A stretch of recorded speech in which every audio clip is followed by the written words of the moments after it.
Dear Kenyans, the violent build-up of state repression has brought us to this point.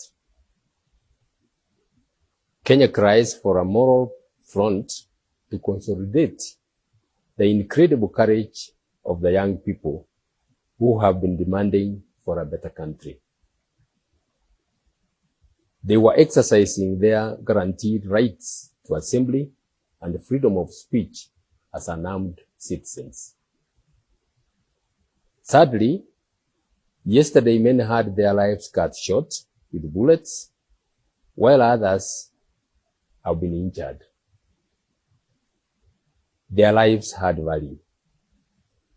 We condole and mourn with their families and friends, and wish quick recovery to those still in the hospital. Many other Kenyans have had their property destroyed. This is unacceptable. The truth is this: these young Kenyans are not alone.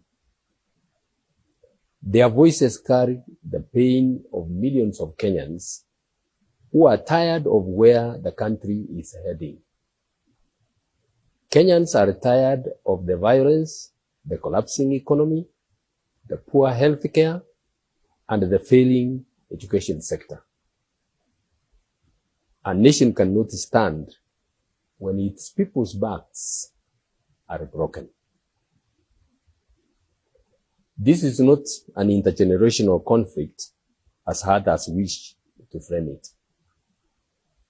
Neither is it an ethnic or a constitutional crisis requiring a referendum or yet another handshake.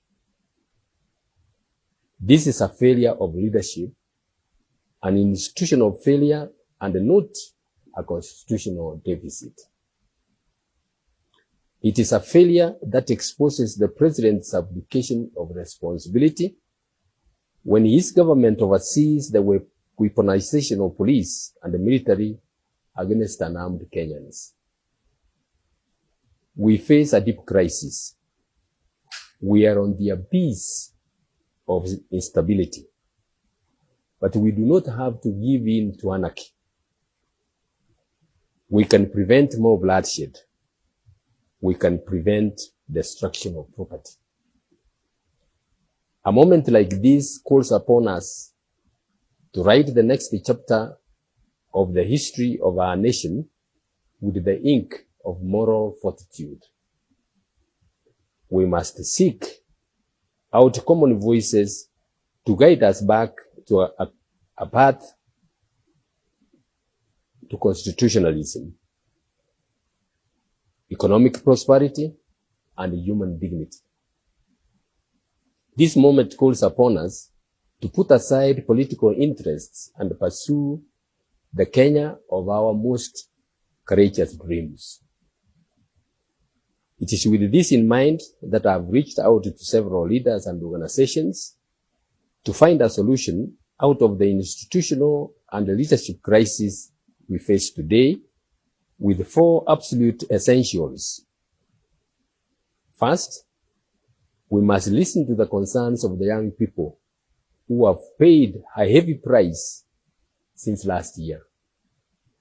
We cannot entertain yet again elite settlements and handshakes that do not fundamentally change the welfare of Kenyans.